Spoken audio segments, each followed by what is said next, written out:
Everyone, সবাই কেমন আছো? আশা করছি খুব ভালো আছেন। আমিও খুব ভালো আছি। ইফতারের পুরো ভিডিও নিয়ে চলে আসলাম। যিনি আমাদের জন্য ইফতারের আয়োজন করেছিল তার মুখ থেকেই আমরা কিছু কথা শুনে নিই কেন ইফতার করা হয়। আশা হয়ে গেছে রাকেশ দা। গাইস এবার কি করতে হবে? আমরা ইফতার পুরো রেডি করে ফেলেছি। এবার তো আগে আমরা দোয়া বসে আমাদের সবাইকে মাথায় কাপড় দিতে হবে। হ্যাঁ। ছেলেদের রুমাল আর মেয়েদের মাথায় একটা কাপড় রুমাল। আর যারা যদি ভুলে যায় তারা সেক্ষেত্রে কি হবে? মাথায় একটা কাগজ দিয়ে বসবে। যদি কেউ ভুলে যায় তখন আমরা যেহেতু ব্লগ করলে তো ভুলে যাওয়ার কথা নাই।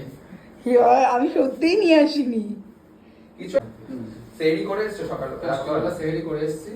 সারাদিন এরকম না খেয়ে মানে একদম থুতু আর কি গেলে না শুনেছি। একদম সঠিক শুনেছেন। সারাদিন আমরা ওটা কোনো কিছুই আমরা পান করতে পারি না। আমাদের ইফতার নির্দিষ্ট একটা সময় আছে, সূর্যাস্তর সময়, সেই সময় আমরা ইফতার করি। মানে প্রত্যেক দিনে আলাদা আলাদা টাইমে ইফতার হয়। হ্যাঁ, টাইমটা যেহেতু চেঞ্জ হয় সেহেতু আমাদের সূর্যাস্তের সময়টা আমাদের আজকে 5:53। আজকে 5:53। আচ্ছা ঠিক আছে। ভিডিওটা দেখতে থাকলে তোমরা জানতে পারবে ইফতার কি, কখন হয়, কেন করা হয়, সমস্ত কিছু ডিটেলস উনি এলাবোরেট করে দিয়েছে। আর এইখানে হচ্ছে রকমারি ফল। তারপরে আমরা সবাই বসে পড়লাম। নেক্সট ভিডিও নিয়ে আসছি, ততক্ষণ সঙ্গে থেকো। টাটা, আজকের মতন bye, see you another video.